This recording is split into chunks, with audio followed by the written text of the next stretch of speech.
bidadari, kalau kenal berarti Baraya sudah mati. Tapi ceritanya begini Baraya, konsepsi bidadari itu sebenarnya sejak awal sudah keliru, sudah salah. Kalau misalkan kita mau merunut secara etimologis, maka yang dimaksud dengan bidadari itu adalah malaikat Jibril. Bukan wanita cantik bermata jeli yang diperuntukkan kepada manusia-manusia yang sangat baik hati setelah beliau meninggal. Kenapa seperti itu? Karena bidadari itu adalah kata yang berasal dari bahasa Sanskerta. Bidadari itu artinya widya, dari atau bidya, dari. Bidya atau widya itu artinya adalah pengetahuan, dari itu artinya adalah penyampai. Jadi penyampai pengetahuan atau penyampai pesan-pesan ilahiyah, penyampai pesan-pesan pengetahuan, begitulah kurang lebih. Jadi penyampai pesan ilahiyah itu tentu saja adalah Jibril, bukan wanita bermata jeli, kan seperti itu. Adapun hur atau hurin itu dalam bahasa Arab yang artinya adalah bidadari, yang kita terjemahkan ke dalam artinya menjadi bidadari, itu justru sama sekali tidak relevan dengan bidadari dalam konteks bahasa aslinya. Begitu. Lah kok ini bahasannya etimologi sih, bahasannya bukan hal-hal yang substansial tapi bahasa kata per kata. Ya justru karena masalahnya begini Baraya. Jadi ketika kita menyampaikan satu bahasa kemudian diseberangkan menjadi bahasa lain, ditranslasikan, diterjemahkan, maka karena setiap kosakata itu tidak memiliki padanan kata di bahasa yang lain, maka besar potensinya dan selalu terjadi bahasa itu menjadi distorsi, menjadi maknanya itu acak-acakan, menjadi salah, menjadi tidak tepat. Begitu. Setiap satu bahasa ke dalam bahasa lain selalu memunculkan ketidaktepatan itu. Selalu ada pesan yang kemudian akhirnya bias. Begitu. Nah, kalau secara bahasa manusia dengan bahasa manusia seperti itu, coba bayangkan apa yang terjadi jika bahasa Tuhan ditranslasikan ke dalam bahasa manusia. Dan inilah yang akhirnya memunculkan bias yang bahkan jauh lebih besar lagi, memunculkan perdebatan, memunculkan kepanikan dan sebagainya. Tapi bagaimanapun bahasa Tuhan memang harus diterjemahkan. Nah, kalau Baraya sudah memahami bahwa hal yang paling substansial di sini justru adalah masalah etimologis, masalah praktis, kita akan sama-sama membahas tentang bidadari. Apakah bidadari itu ada? Ayo kita mulai.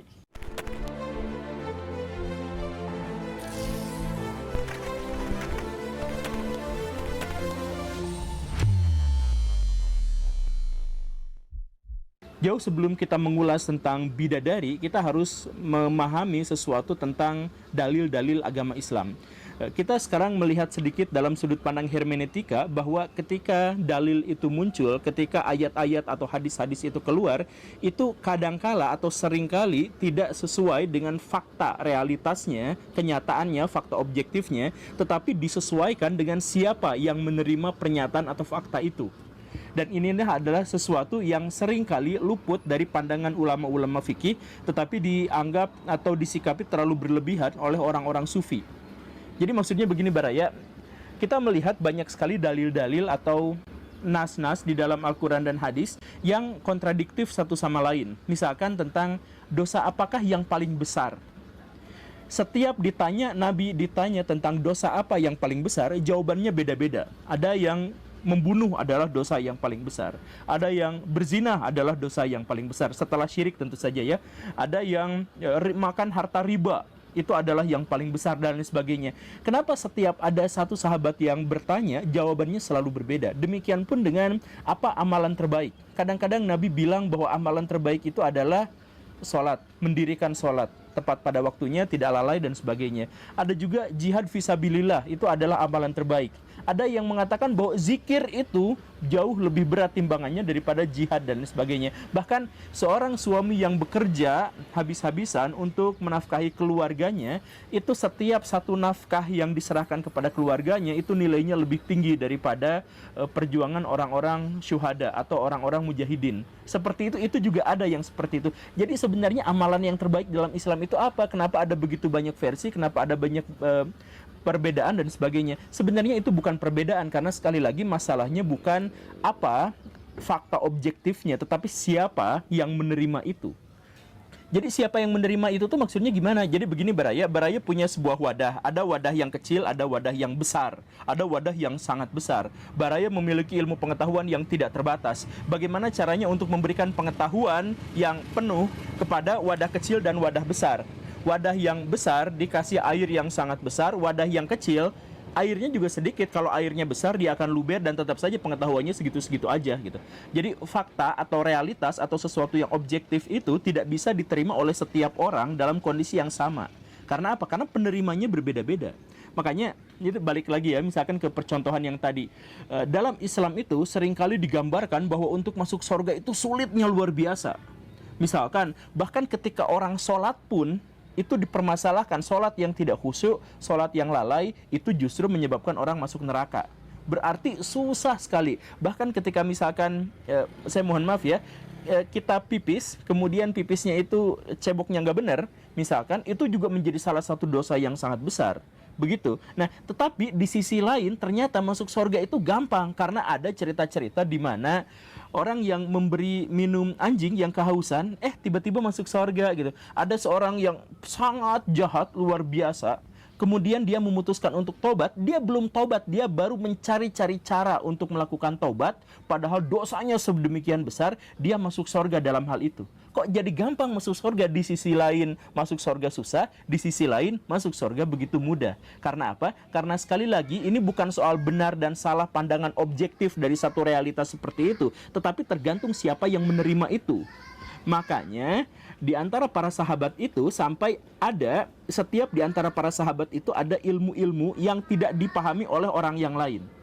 Misalkan Abu Hurairah mengatakan seperti ini, saya itu memiliki banyak sekali hadis, saya meriwayatkan banyak sekali hadis, ilmu pengetahuan dari Nabi. Sebagian saya kasih tahu kepada kalian dan kalian mengetahuinya, tetapi sebagiannya saya sembunyikan karena kalau saya sebarkan, saya akan digebukin, dipukulin, bahkan dipenggal. Jadi kalian semua akan memenggal saya seandainya saya memberitahukan ilmu yang berasal dari Nabi Muhammad. Jadi ilmu apa itu? Kenapa kalau misalkan ini sampai dipenggal? Pada kenyataannya memang bukan hanya Abu Hurairah, tapi setiap para sahabat itu memiliki ilmu-ilmu yang mungkin saja tidak diberikan kepada orang yang lain. Makanya kalau misalkan kita masuk ke dalam kajian usul fikih misalkan gitu ya, kemudian kita lihat pendapat Ali atau pendapat Umar, itu memunculkan kontroversi lebih banyak daripada para sahabat yang lain. Pendapatnya itu, pernyataannya. Kenapa? Karena memang ilmunya beda-beda gitu. Jadi Umar sampai berani mengubah syariah sampai 70 sekian gitu ya. Kemudian Ali juga banyak sekali melontarkan kalimat-kalimat yang seakan-akan dia ada di atas syariah gitu. Misalkan peristiwa tahkim dan sebagainya gitu. Nah, kenapa bisa sampai seperti itu? Karena memang kebenaran itu atau ajaran dari Nabi Muhammad itu tidak benar-benar sama 100% kepada semua orang, tetapi disesuaikan dengan siapa yang menerima itu. Makanya kalau Baraya misalkan melihat para sahabat itu berbeda pendapat tentang sesuatu, ya karena memang pada faktanya mereka itu memang mungkin diberi pengajaran yang berbeda-beda sesuai dengan karakteristik mereka, sesuai dengan pemahaman mereka, sesuai dengan pengetahuan mereka, dan jangka pengajaran Nabi Muhammad dan intensifnya Nabi Muhammad mengajar mereka dan sebagainya itu benar-benar menjadi sebuah pertimbangan. Benar dan salahnya itu tidak sesuai dengan satu fakta objektif tertentu yang solid, satu, tunggal dan sebagainya, tetapi benar-benar bisa beraneka ragam. Begitu. Nah ini juga yang ditertawakan oleh orang-orang Mu'tazilah gitu kan. Orang-orang Sunni kebanyakan itu mengatakan bahwa para sahabat itu berbeda-beda pendapat dan perbedaan di antara para sahabat itu adalah rahmat.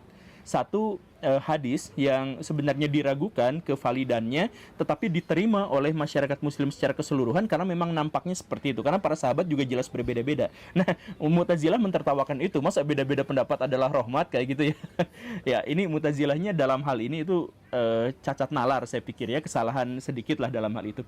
Tapi balik lagi, nah kalau memang sudah seperti itu, maka kita juga harus melihat misalkan ketika Tuhan itu menggambarkan dirinya, itu penggambaran Tuhan itu adalah bahwa Tuhan itu tidak terjelaskan, tidak terbayangkan, tidak terpikirkan, tidak terdefinisikan, tidak dan sebagainya. Tetapi di sisi lain Tuhan menjelaskan bahwa dirinya maha melihat, punya wajah, punya kaki dan sebagainya. Bahkan dalam satu ayat, dalam satu kalimat ada satu yang kontradiktif.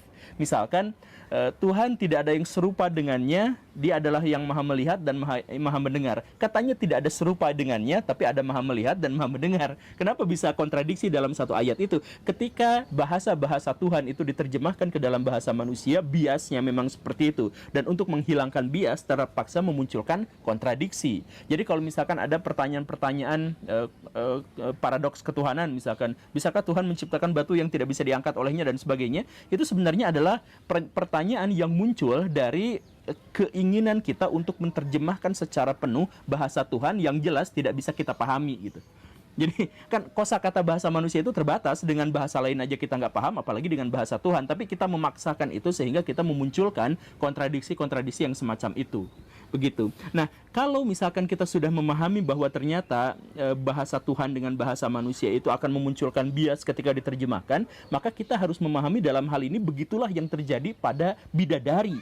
Jadi bidadari itu mungkin saja tidak benar-benar berbentuk wanita cantik bermata jeli yang ketika meludah ke air laut dia menjadi tawar semuanya dan sebagainya, tidak seperti itu.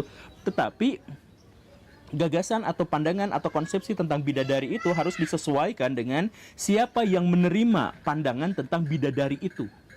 Begitu. Bagaimana cara kita bisa memilah pandangan bidadari yang benar itu? Nah, Imam Nawawi dan kemudian Imam Al-Ghazali, dan kemudian ini menjadi satu yang sangat populer di antara kalangan ulama karena kemungkinan besar ini memang muncul pertama kalinya di era sahabat. Ada sebuah pernyataan, ada sebuah klausul bahwa dalam sudut pandang keikhlasan manusia itu terbagi menjadi 3. Yang pertama itu adalah manusia yang ikhlas beribadah sebagai budak. Jadi dia beribadah itu karena takut dicepret, takut dimarahin, takut dimurkai, takut masuk neraka, takut dapat dosa, takut dapat apa. Nah, itu adalah ikhlasnya budak. Bisa diterima keikhlasannya itu, tapi itu adalah ikhlasnya orang-orang budak.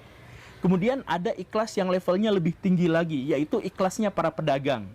Dia itu ketika beribadah, dia hitungnya untung ruginya. Kalau saya bersedekah 100.000, maka akan digandakan 700.000, 700 kali lipat sekian. Kalau saya sedekah motor, maka tahun depan saya akan dapat mobil dan lain yang seperti itu. Ada kan yang seperti itu bukan berarti salah, ada dalilnya, tetapi itu adalah ikhlasnya versi kedua, yaitu versi pedagang. Dan ada ikhlas yang level 3, yaitu ikhlas para pecinta. Jadi ketika dia melakukan kebaikan, dia bukan gara-gara takut dosa, bukan gara-gara takut pahala dan sebagainya, tapi karena dia sudah mencintai perbuatan baik itu. Orang yang beragama, yang sudah terinternalisasi agamanya dalam dirinya, itu sudah otomatis dia menjadi suka pada hal-hal yang baik dan tidak suka pada hal-hal yang buruk, bahkan ketika dia tidak diancam sorga, tidak diancam neraka, bahkan ketika dia tidak diiming-imingi sorga. Begitu ceritanya. Karena nilai kebaikannya itu sudah terinternalisasi dalam dirinya. Udah otomatis saja dia melakukan seperti itu. Ingat, setiap lingkaran keikhlasan itu ada dalilnya. Semuanya dibenarkan. Jadi misalkan ya, kita takut pada neraka kalau misalkan kita melakukan kejahatan, ada nggak dalilnya? Ada, banyak sekali. Ada nggak dalil untuk keikhlasan para pedagang? Ada banyak kan. Kalau kita misalkan melakukan seperti ini dapat pahala sekian, ada kan. Ada juga yang terakhir bahwa yang dianggap yang penting itu bukan soal pahala sorga, bukan dan lain sebagainya. Yang paling penting itu adalah kebajikan itu sendiri. Makanya ada level di mana Tuhan itu berkata bahwa untuk orang-orang yang paling beriman, untuk orang-orang yang paling baik, ketika dia masuk sorga, sorganya pun bahkan tidak dipedulikan ketika dia bertemu dengan Tuhan. Jadi kenikmatan yang paling tinggi untuk orang-orang yang bajik, untuk orang-orang yang beriman, itu adalah ketika bertemu, melihat Tuhan. Begitu kan? Dan ketika itu terjadi, maka sorga dengan segala kenikmatannya itu sama sekali tidak terasa, sama sekali tidak terlihat, sama sekali tidak bisa kita nikmati lagi. Semuanya sudah lebur, sudah hancur karena kita menatap Tuhan, bertemu dengan Tuhan. Jadi dalilnya semuanya ada, begitu. Nah, dalam hal inilah kemudian kita memahami apa yang dimaksud dengan bidadari. Untuk orang-orang yang levelnya 1 dan level 2, level keikhlasan budak dan level keikhlasan para pedagang, cerita-cerita tentang bidadari itu digambarkan bahwa mereka itu adalah orang-orang ya, perempuan-perempuan yang sangat cantik, yang seperti ini, seperti itu. Kalau seseorang melakukan sesuatu maka akan dapat 72 bidadari dan sebagainya, begitu. Itu adalah motivasi atau dorongan untuk seseorang melakukan hal-hal yang baik. Karena kalau misalkan orang dengan abstraksi yang sederhana, yang rendah, kemudian dia diajak untuk melakukan kebaikan, kan dia gak bisa dijelaskan dengan sesuatu iming-iming yang di luar abstraksinya dia, di luar nalarnya dia. Maka gimana caranya agar dia didorong untuk bisa melakukan kebaikan adalah dengan mempersonifikasikan satu fenomena atau satu keadaan yang dia tidak pahami, tapi kemudian diturunkan agar dia menjadi paham. Begitu. Bidadari mungkin sesuatu yang jauh lebih indah, sesuatu yang jauh lebih kuat, tapi gara-gara dia harus disampaikan kepada orang yang kemampuan abstraksinya rendah, maka dia harus dijabarkan sebagai perempuan cantik bermata jeli. Begitu kurang lebihnya.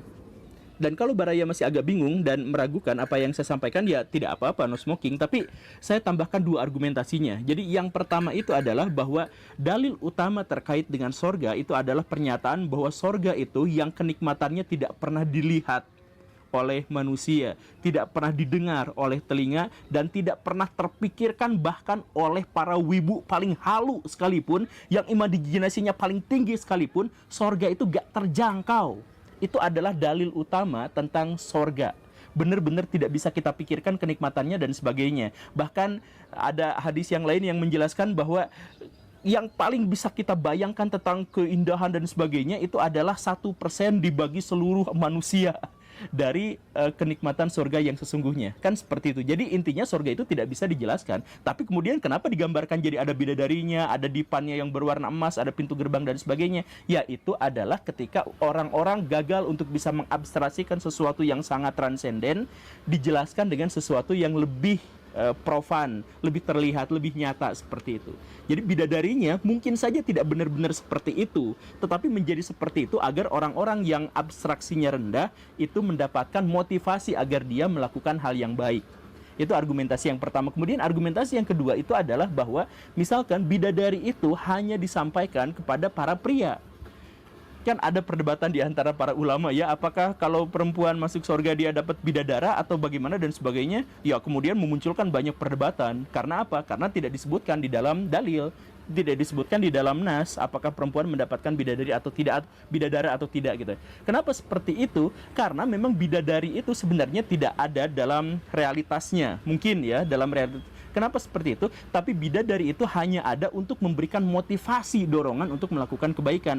Karena laki-laki itu selalu menginginkan perempuan cantik dan berjumlah banyak, laki-laki ya, maka dia akan diiming-imingi, dimotivasi dengan abstraksi yang seperti itu. Sedangkan perempuan tidak pernah menginginkan laki-laki yang banyak dan cakep-cakep dan menjadi miliknya semuanya, gak ada. Atau sedikit sekali perempuan yang memikirkan hal seperti itu. Karena tidak ada atau sedikit sekali, maka gambaran di dalam Al-Quran tidak mendorong manusia untuk berpikir ke arah sana. Tidak memotivasi perempuan dengan cara seperti itu.